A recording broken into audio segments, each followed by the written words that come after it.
Olá, meus queridos, como é que vocês estão? Tudo bem? Aqui é o professor Marquinho com toda a teoria para mais uma aula de redação. E você deve estar se perguntando aí onde você está, abriu a nossa aula, certeza estava pensando assim, ó, tomou café? Você estava pensando, ó, o que é um texto dissertativo argumentativo? Estava no ponto de ônibus, abriu a aula e pensou, gostaria de saber o que é um texto dissertativo argumentativo. Tá na padaria? O que é um texto dissertativo argumentativo? Vou contar para você, acompanhe a nossa aula de hoje. Vamos entrar no universo do texto dissertativo argumentativo. Por quê? Porque é esse o cara que vai ser cobrado no vestibular de vocês. É esse o texto que vai ser produzido na hora do Enem, moçada. Então fica atento às nossas dicas, à nossa aula de hoje. Vamos começar. Texto dissertativo argumentativo defende uma tese, isso é fundamental, moçada. É isso que vai diferenciar um texto dissertativo de um texto argumentativo de um texto expositivo. O expositivo tem uma ideia, tem um assunto, e você vai discorrer sobre esse assunto. Você vai apontar características desse assunto. O texto argumentativo tem como objetivo convencer o leitor, ou mostrar para ele a validade de um ponto de vista. Por meio do quê? Por meio de argumentos. Então agora aqui a gente não vai reproduzir informações. Se eu quero informações, galera, eu vou no jornal, eu vou ler revista. Eu quero alguém que me faça refletir sobre determinado assunto, com um ponto de vista crítico sobre o tema. Beleza? Esse é o ponto crucial que caracteriza um texto dissertativo argumentativo. Tese e argumentos. Beleza? Então ele é argumentativo por quê? Porque defende uma tese. Agora, ele é dissertativo por quê? Porque para defender essa tese, ele vai utilizar explicações, ele vai justificar, ele vai estabelecer relações de sentido. Beleza? Seguimos, meus caros. Para escrever um texto dissertativo argumentativo, não adianta você falar assim, vou escrever. Tem algumas exigências. Primeira coisa, apresentar a tese. E apresentar a tese logo de cara, na introdução. Depois de apresentada essa tese, você vai desenvolver justificativas para comprovar essa tese. Não é falar assim, por exemplo, vamos falar da importância da vacinação. Vacinar protege os filhos. Isso é óbvio. Agora, qual que é o problema da vacinação? Tem gente que não vacina e bota em risco uma comunidade inteira. E não quer vacinar o filho por quê? Porque tem algumas justificativas. Tem uma visão. O que você vai dizer? Você vai pegar essa visão e vai combater essa visão. Em que medida ele está errado quando ele defende esse ponto de vista? Por quê? Porque você é a favor da vacinação. A gente vive em sociedade, moçada. Se o pecuarista vacina o gado dele, por que, o governo não vai vacinar a sua população? Pensa nisso, meu caro. Deu até uma tremida aqui de pensar que a gente não quer vacinar o filho. Eu fico nervoso, eu fico tenso. Vamos lá. A gente apresenta a tese, desenvolve argumentos para a gente chegar a uma conclusão. Né? Então, nosso raciocínio tem começo, meio e fim. Apresento o assunto, analiso o assunto, a ponto de chegar numa conclusão. Qual é a conclusão? Minha tese é válida. Isso eu sintetizei meu raciocínio. Ou então, uma outra abordagem estilo Enem. Apresentei a tese, desenvolvi argumentos, cheguei à conclusão. Qual que é a conclusão? Alguma coisa tem que ser feita. Tem que haver uma modificação de conduta, uma mudança de perspectiva diante de um assunto, diante de um problema. Tudo bem? Então a gente vai fazer uma proposta de intervenção. Então temos 3 etapas da construção do texto dissertativo argumentativo. Primeira etapa, introduzir o assunto. Segunda etapa, desenvolver esse assunto. Terceira etapa, concluir esse assunto. Tudo bem? Vamos ver algumas coisinhas a mais aí? Então vamos definir que a tese é aquilo que você vai defender no seu texto. Tem que se relacionar com um tema e está apoiado em argumentos ao longo da redação. Como assim? Relacionado ao tema, vamos supor, vamos falar aqui do tema de 2018, né? Manipulação do comportamento do usuário pelo controle de dados na internet. O que significa essa frase toda? Manipulação do comportamento do usuário. Como é que você, usuário da internet, é manipulado?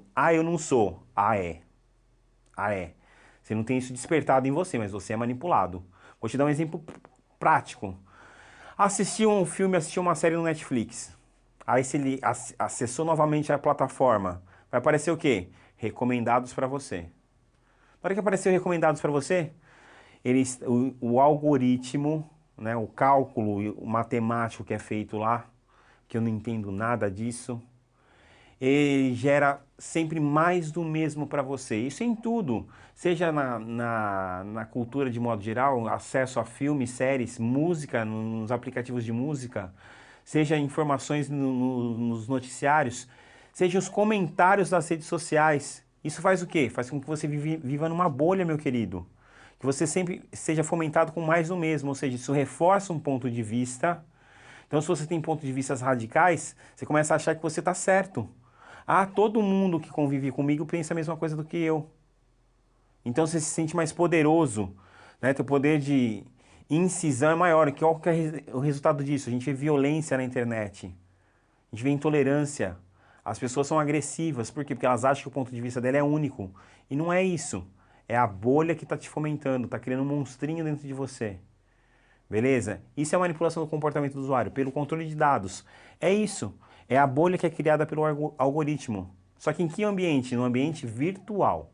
Vamos supor que você não pensou muito bem nisso e lembrou do seu irmão que fica o dia inteiro jogando no computador ou no videogame e ele se sente alienado. Então, ele é manipulado pelo controle de dados do videogame. Não, cara, você fugiu do tema.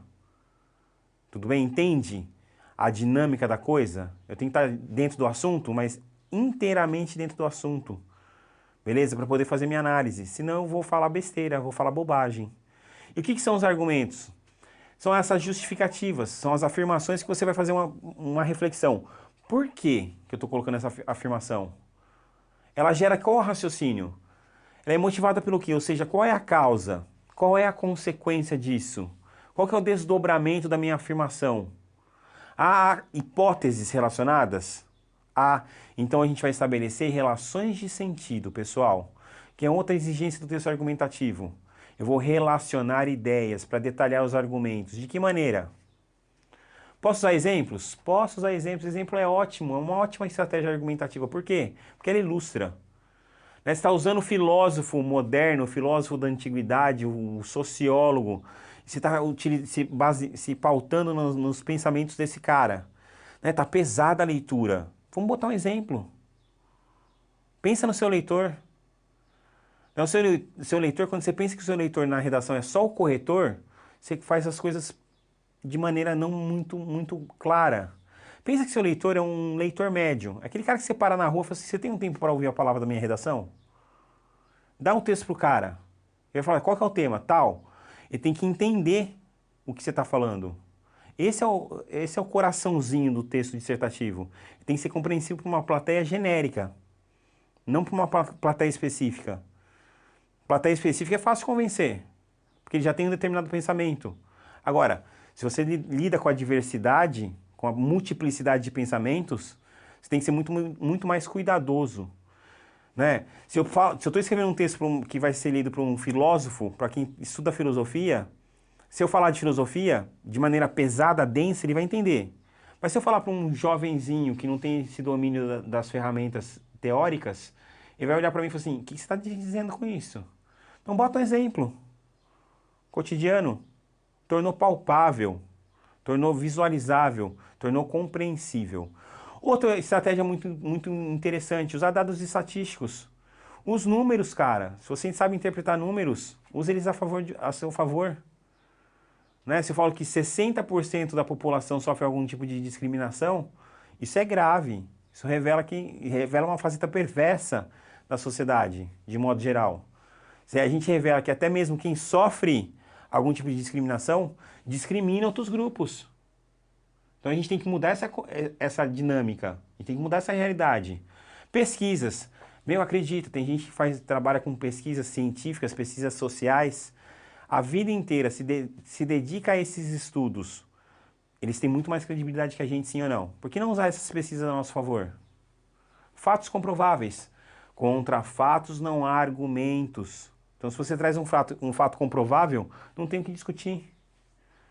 Citações ou depoimentos de pessoas especialistas no assunto. Pega lá, vamos falar de saúde? Drauzio Varela é um especialista na área da saúde, concorda? Você pode gostar ou não gostar dele, esse é outro ponto. Né? Mas que ele é um cara que tem muita credibilidade no que ele fala, isso é inquestionável. Tudo bem? Então vamos pensar. Você apoia seu raciocínio na fala do Drauzio Varela. Ganhou credibilidade. Você está falando de alimentação, né, da produção de alimentos, se ela é suficiente ou não. Bom, tem pensadores que raciocinaram sobre a alimentação. Vamos falar do Thomas Malthus, da produção de alimentos, que não seria suficiente para a população. Dá para a gente trabalhar com isso, nosso raciocínio a partir disso, da credibilidade. Vamos falar de sentimentos? Vamos falar uma coisa mais subjetiva?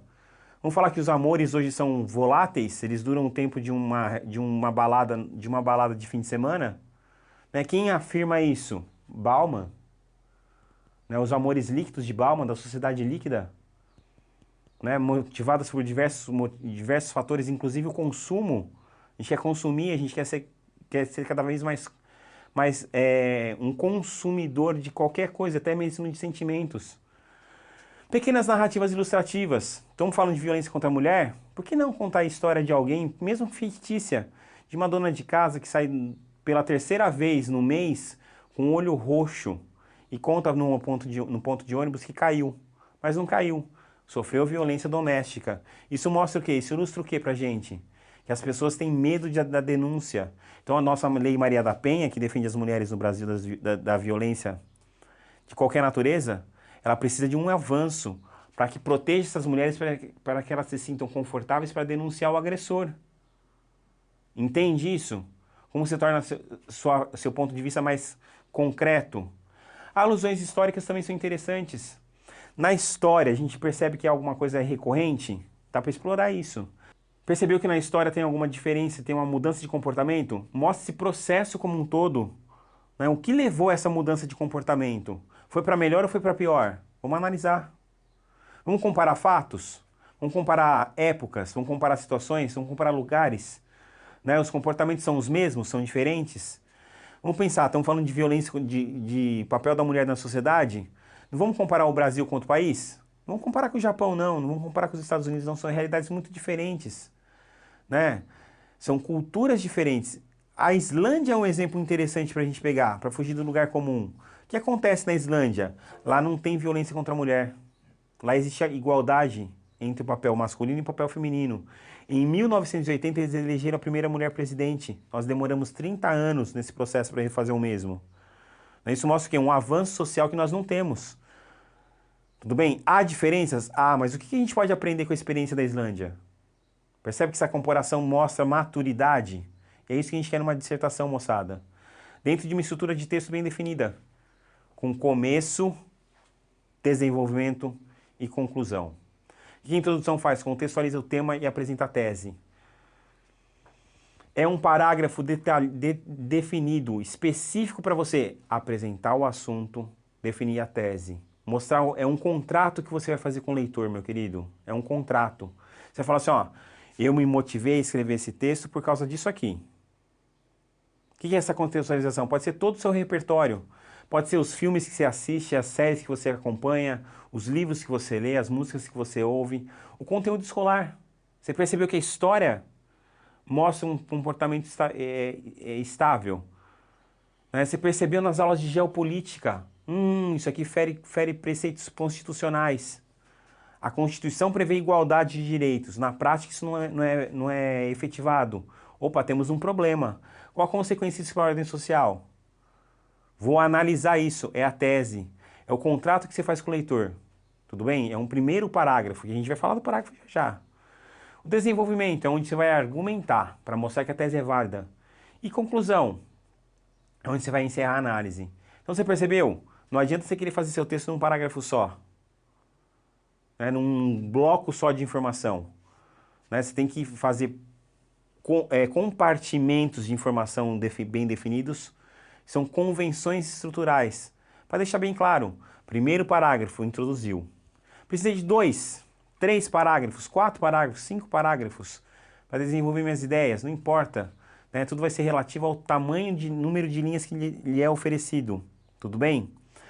Cada parágrafo vai desenvolver uma ideia, um tópico, um argumento, até chegar no parágrafo final que vai concluir.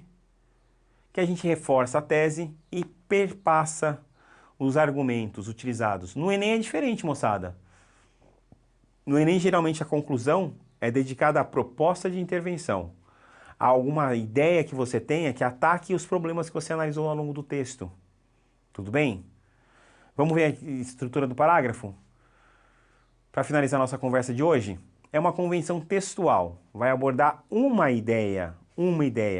É um tópico por ideia. Você tem que ter organização, pensamento prévio antes de executar sua redação. Tem que ter começo, meio e fim. Lembra, meu querido, você está na aula de geografia. O que você encontra na aula de geografia? Você encontra lá um pequeno texto para fazer uma questão. Aquele texto tem um parágrafo. Ele é autônomo. Ele depende de outros textos para fazer sentido, mas aquele intervalinho lá que ele pegou, que foi extraído para fazer a questão, ele aborda um único assunto, com começo, meio e fim. Tudo bem? Então, pensa comigo, ó, o seu período, intervalo de ponto a ponto, ele vai determinar começo, meio e fim de uma informação. Ele vai articular quantas informações para formar um parágrafo, que tem começo, meio e fim. Que vão ser articulados para formar o texto todo, que tem começo, meio e fim. Entendeu a dinâmica? Por isso que a gente fala que o parágrafo é formado por períodos articulados. Numa redação bem desenvolvida, o autor foge da estrutura de um período só no parágrafo. Imagina, um período, 7 linhas às vezes, sem pontuação nenhuma. A gente tem que ler aquilo de uma vez. Não que o ponto seja uma pausa para respirar, mas é uma pausa para refletir sobre um bloco de informação, galera. Isso é fundamental. Tudo bem? O segredo de um bom texto está no projeto, no pensamento prévio. Tudo bem? Está em dominar a estrutura do parágrafo como um todo. Beleza? Espero que nossa conversa de hoje você tenha entendido o que é um texto dissertativo argumentativo. A próxima etapa nossa é falar do projeto de texto. E aí a gente vai ao pouquinho construindo conhecimentos para fazer um texto bacana, um texto, quem sabe, nota 1000 na sua redação do Enem. Fica aqui meu abraço. Fique bem, tudo de bom. Fui!